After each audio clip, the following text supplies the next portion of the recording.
tutti. Va ora in onda Centro Ronchi. Buongiorno Francesco, a te la linea. Eccola la voce freschissima della nostra Natalia, la regista, però con raffreddore. Quindi un abbraccio a tutti i nostri radioascoltatori, un abbraccione grande grande alla nostra Tina, che non sta bene, un abbraccione a Matteo, che ha le sue gatte da pelare e le questioni da affrontare, anche le polemiche più idiote e inutili, e soprattutto, ripeto, a tutti i nostri radioascoltatori, i nostri 14 radioascoltatori, gatti compresi. Abbiamo iniziato un percorso nel 2023, ormai un anno e mezzo fa. Abbiamo iniziato un percorso che ci porta a raccontare, a dire quello che è la storia della democrazia e l'abbiamo esaminata. I principi della democrazia nascono in Grecia, abbiamo visto nelle città greche, nelle poleis greche, abbiamo visto che nascono in poleis molto litigiose, per cui nelle quali la condizione costante fra le diverse poleis era quella del polemos, cioè della guerra, in realtà, della guerra fra città-stato, fra singole città-stato. Ed ecco la necessità della democrazia, perché di fronte al pericolo si ascoltano un po' tutti. Nasce anche da questo il concetto stesso di democrazia. Tu sai che hai una costante vita di belligeranza potenziale o effettiva e nel pericolo vai a sentire un po' tutti cosa dicono riguardo a ciò che sanno, compreso si deve mettere un sasso in più o in meno nelle mura. Quindi la storia della democrazia.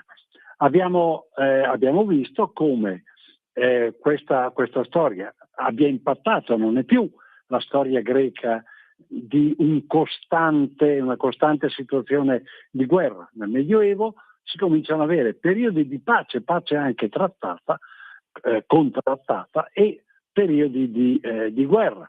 Abbiamo visto come grande esempio quello della pace di Costanza, seguita alla battaglia di Legnano, all'accordo con i comuni coalizzati della Lega di Pontida. Grandissimo esempio è un termine, è un momento luminoso nella storia dell'evoluzione democratica dei popoli. Ovviamente, siccome a una certa ideologia, all'ideologia di sinistra, piuttosto che a chi rivede i fasti dell'impero romano, quella storia qui non garba tanto, viene tenuta un po' sotto traccia, però è tanto sotto traccia che viene richiamata nello stesso inno nazionale, quindi non è un momento culminante, un momento culmine la Repubblica di Venezia, questa Repubblica aristocratica che tuttavia tiene conto del popolo. La rivolta nei confronti del popolo, nei confronti dei sovrani assoluti, il Re Sole, quindi Luigi XVI, la Rivoluzione francese, l'indirizzo nazionale come via per dare più rilievo, per dare un rilievo comunque ai popoli e alle forze che nei popoli emergevano diverse dai nobili e dagli ecclesiastici. Quindi questo borghesia, il terzo Stato. Nel frattempo, fine 700, primi 800, ecco che nasce anche la considerazione per il quarto Stato, cioè la massa dei servi della gleba, di coloro che non contano niente, ma ai quali, dice Marx, Karl Halevi Marx, dice siete voi i proprietari di quella ricchezza di cui, perché la producete, di cui godono ecclesiastici e nobili, nonché i borghesi, e siete voi che dovete avere il potere. Questo è il quadro che si delinea agli inizi dell'Ottocento, quando viene eletto, preferendolo al cardinale di Genova Lambruschini, viene eletto il conte Mastai Ferretti, viene eletto al soglio pontificio e prende il nome di Pio IX. Pio IX, il quale nativo di Senigallia, il quale ha sempre, pur essendo un nobile, ha sempre avuto un occhio di riguardo e si è impegnato con la gente comune, col popolo, non considerandolo massa, come lo considera il marxismo, ma considerandolo per quello che è il suo popolo, e si dedica alla sua assistenza, si dedica nella sua terra, si dedica quando viene chiamato a Roma, poi diventa,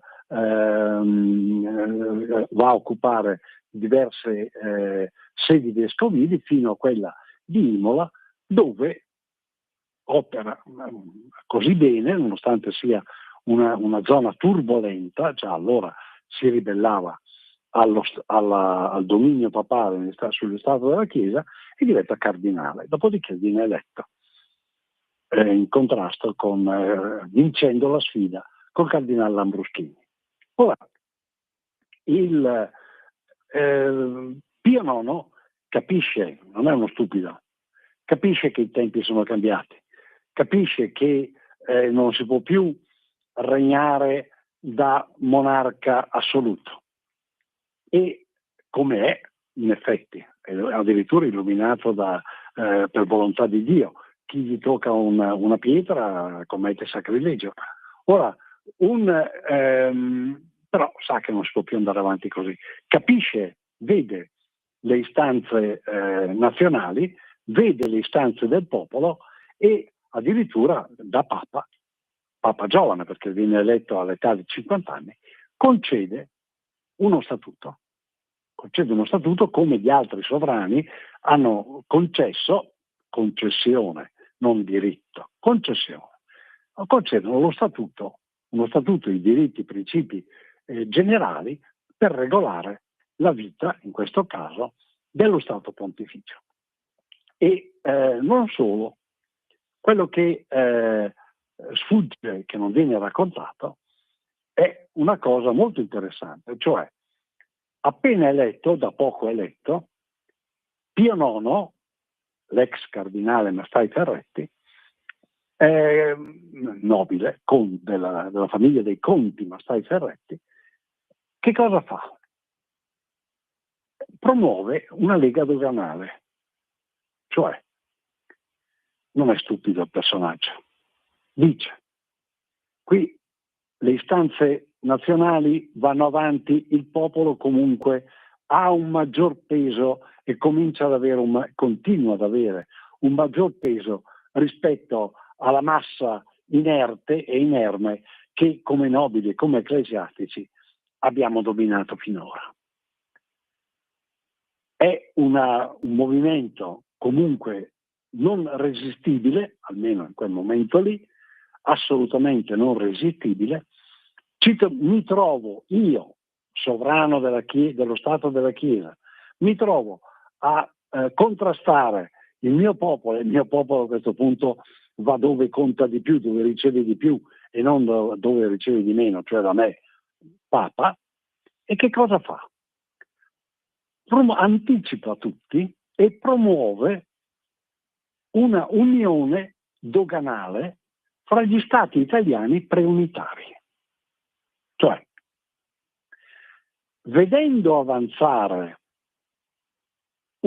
la possibilità, come poi è avvenuto, della guerra che avrebbe distrutto, eliminato lo Stato pontificio, come è avvenuto, e avrebbe anche creato un potere in cui lui non avrebbe più potuto essere il protagonista numero uno, almeno sulla scena italica, ma neanche più su quella europea, perché a questo punto, secondo la sua concezione, veniva privato delle sue terre in modo sacrilegico, ma veniva privato, secondo lui, ma veniva privato delle sue terre, quindi senza più nessun potere. Propone che cosa? Un'unione doganale, cioè praticamente quello che potremmo oggi vedere come il mercato comune europeo, la CECA, ciò che è avvenuto dopo la seconda guerra mondiale, cioè un'unione per singole branche commerciali prodromica a un ordinamento federale dell'Italia. Pio IX, intelligentemente, anticipa tutti quanti e per non avere la guerra, cioè per avere la pace, promuove fra tutti gli stati preunitari, quindi il Lombardo-Veneto, il Regno di Sardegna, il Piemonte, la Sardegna, il Regno delle Due Sicilie, propone un accordo di tipo commerciale per il momento, come primo passo, federale. Cioè, nel momento della difficoltà, Pio IX vede che capisce e non nega che l'applicazione di autonomia e federalismo è percorso cammino di pace. Siamo negli anni 40-50 di 2 secoli fa, dell'Ottocento, ma questo è già l'indirizzo, il primo indirizzo che il Papa di allora, Pio IX, visto come persona di idee aperte, liberale, tutte le cancellerie sono entusiaste per l'elezione di questo personaggio, perché molto più aperto, molto più avanzato rispetto alla chiusura dei pontefici, dei sovrani pontefici precedenti. Quindi Gregorio XVI. Questo molto più aperto, tutti entusiasti, e lui, come innovazione, come grande innovazione, propone un'unione doganale, cioè un accordo per il momento commerciale fra tutti gli stati preunitari italiani, cioè promuove autonomia e federalismo, siamo all'inizio dell'Ottocento, come percorso di pace, per evitare quelle che sarebbero state guerre interne, interne alla penisola italiana, al territorio italiano, e per evitare una lacerazione di tipo religioso. Cioè, teniamo conto che Vittorio Emanuele II, massone, dichiarato, con amanti e mogli un po' da tutte le parti, oltre alla bella Rosina, la moglie morganatica, si proclamava cattolico. E infatti quando morì Vittorio Emanuele II, un mese prima tra l'altro di Pio IX, quando morì Vittorio Emanuele II ottenne dal Papa la revoca della scomunica, e addirittura il Papa gli mandò un suo delegato per somministrargli i sacramenti, l'estrema unzione sostanzialmente, che poi lui si fece dare dal suo cappellano privato. Comunque, per evitare questo, Pio IX introduce i principi di federalismo e autonomia. Principi di federalismo e autonomia che, guarda caso, e lo vedremo andando avanti con i ragionamenti, più volte vengono, e anche adesso, vengono a riproporsi nella storia, non solo dell'Italia, ma oggi anche dell'Europa, perché oggi l'Europa o segue questa traccia o si disfa, perché un ente burocratico non può rappresentare tanti popoli come quelli europei. Bene, questi principi riemergono quando si vuole di nuovo frequentare percorsi di pace e non di guerra e non di conflitto. Ora, bene, Pio IX cerca questa via non funziona tanto anche per il fatto che in Emilia-Romagna col 1848 ci sono le città dell'Emilia-Romagna si sollevano sostanzialmente, si ribellano e lui attua la repressione, ma soprattutto la repressione viene attuata a Perugia, dove in modo spietato la rivolta viene repressa. Queste sono quelle situazioni in cui praticamente anche ciò che era stato progettato intelligentemente e preventivamente per evitare gli scontri, in realtà si è arrivati tardi, la proposta è arrivata tardi, non è più attuale, la guerra esplode, le rivolte scoppiano e non si è più in grado di tenere a freno la situazione. Ora, il 1848 vince l'Austria, quindi l'impero asburgico cattolicissimo, quindi lo Stato della Chiesa viene in qualche modo preservato, ma 10 anni dopo lo Stato della Chiesa va a gambe in aria. Ora va a gambe in aria perché il Piemonte conquista l'Emilia-Romagna. Man mano che si procede si arriva negli anni 60, fine degli anni 60 del secolo XIX, dell'Ottocento, al Papa rimane soltanto il Lazio, perché tutto il resto, tramite dei plebisciti assolutamente fasulli, viene incorporato nel nuovo Regno d'Italia. Gli rimane il Lazio e il giorno in cui il Regno di Piemonte, con la battaglia di Sedan, l'imperatore Napoleone III viene sconfitto, non c'è più nessuno che difenda il Papa e il Regno d'Italia invade anche il Lazio, conquista Roma e il Papa si ritira in Vaticano, non più in Laterano, non era più rientrato in Laterano, era rientrato in Vaticano dopo le rivolte, si ritira in Vaticano e lì si dichiara, anche qui una primizia, prigioniero politico.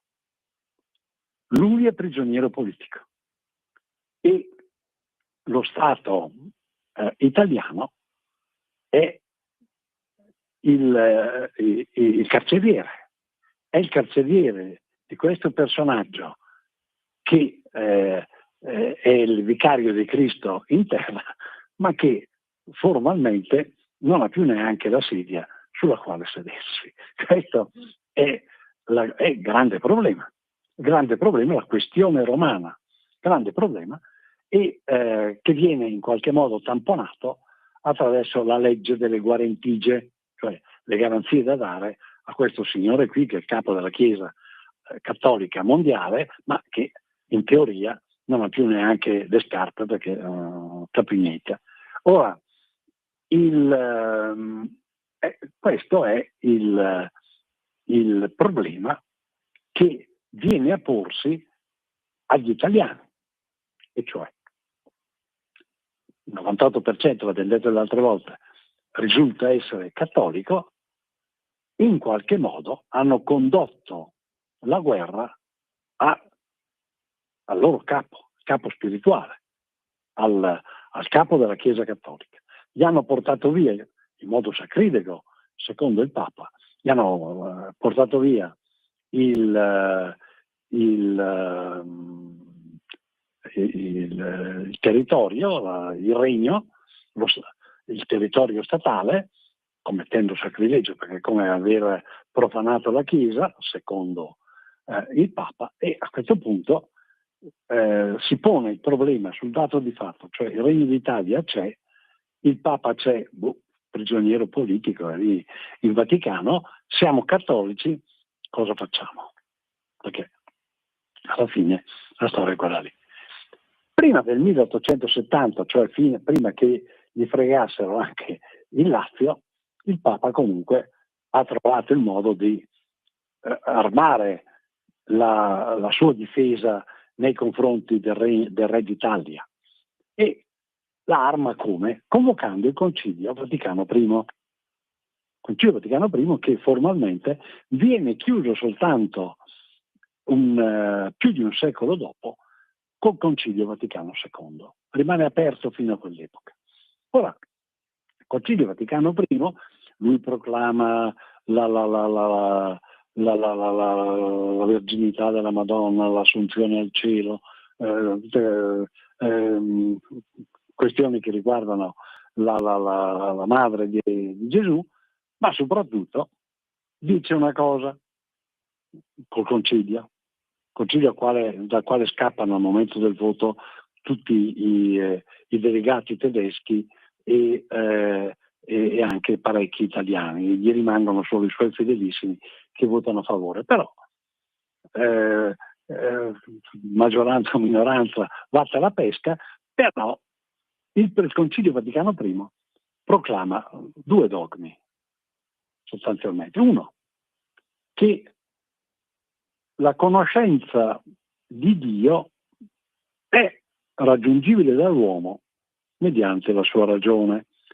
È qualcosa che viene nascosto, non viene detto, ma questo è stato proclamato dal Concilio Vaticano I ed è il presupposto logico per poter enunciare l'infallibilità del Papa. Infallibilità del Papa in materia, per carità, di fede. Però, sapete tutti, quando io comincio a essere infallibile per un pezzettino, poi la mia infallibilità automaticamente si estende a macchia d'olio. E così è sostanzialmente avvenuto. E questa infallibilità è la base per poter scomunicare il Re d'Italia, per poter scomunicare tutti coloro che sono a favore dell'instaurarsi e dell'espandersi della nazione italiana. Lui scomunica perché è infallibile, quindi può farlo, e dall'alto della sua infallibilità dice: tu hai veramente commesso un sacrilegio, tu hai, per carità, la scomunica c'era, non è che l'abbiano inventata col Vaticano I, le comuniche sono sempre state, ma in questo caso sono rafforzate, potentemente rafforzate, dal fatto che il Papa infallibilmente dichiara che quello commesso dal Re d'Italia, da Vittorio Emanuele II, è un sacrilegio, cioè che è una persona veramente squalificata, così come da squalificare è il povero Garibaldi,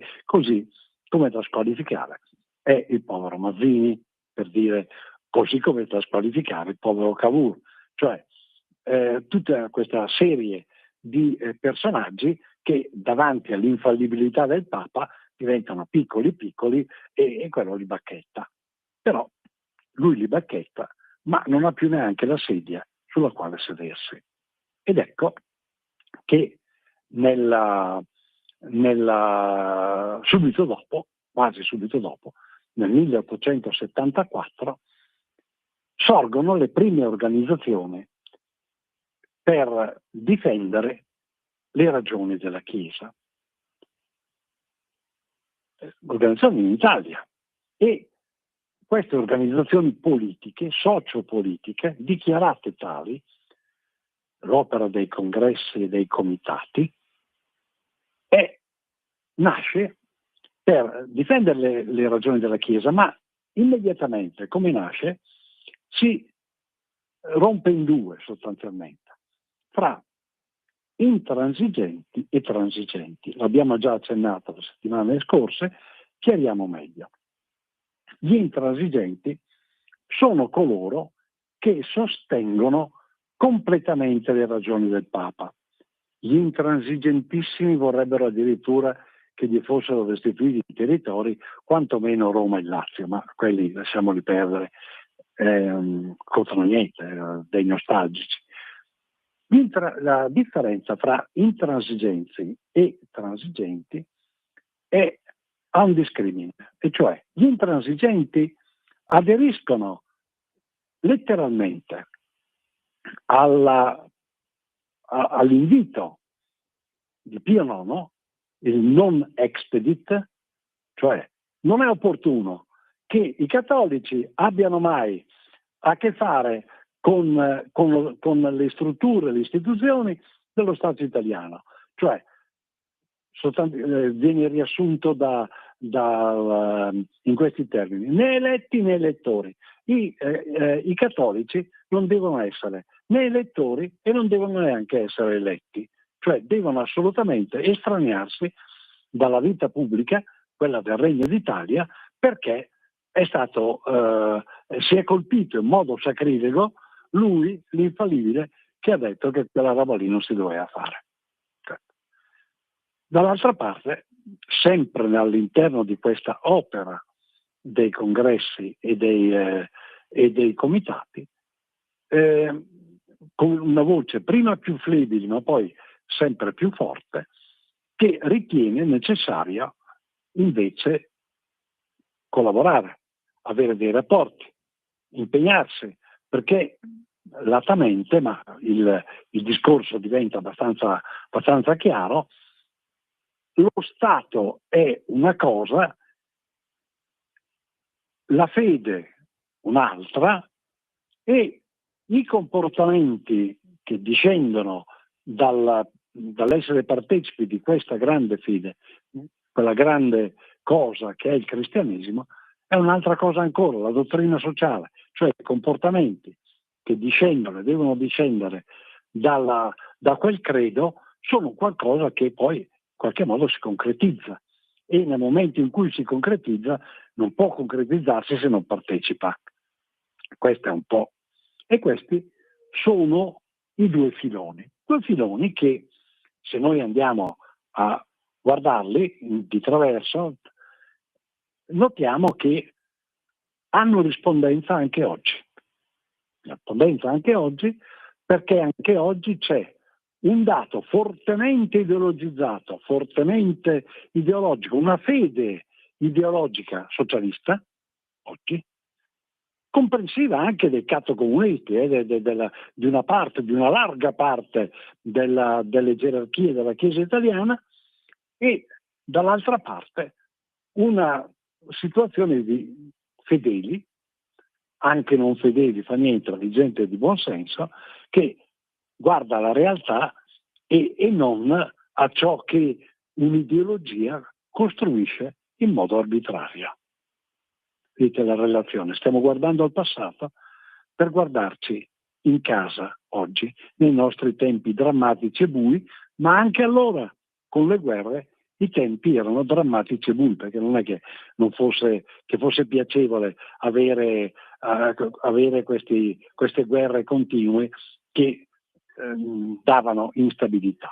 Bene, abbiamo chiuso, abbiamo finito il nostro tempo, non voglio tediarvi oltre. Un abbraccione ai nostri 14 radioascoltatori, più i gatti, i cani, tutto quello che volete, che ascolta la radio. Un abbraccione grande alla nostra Tina, che stia sempre meglio, che guarisca. Un grandissimo abbraccio a Matteo, come sempre, speriamo di rivederci presto, e un saluto a voi tutti i radioascoltatori, a Dio piacendo, risentendoci sabato prossimo alle 10 alla stessa ora. Un abbraccio e un saluto. Un saluto anche alla regista, che guarisca dal raffreddore, mi raccomando. Avete ascoltato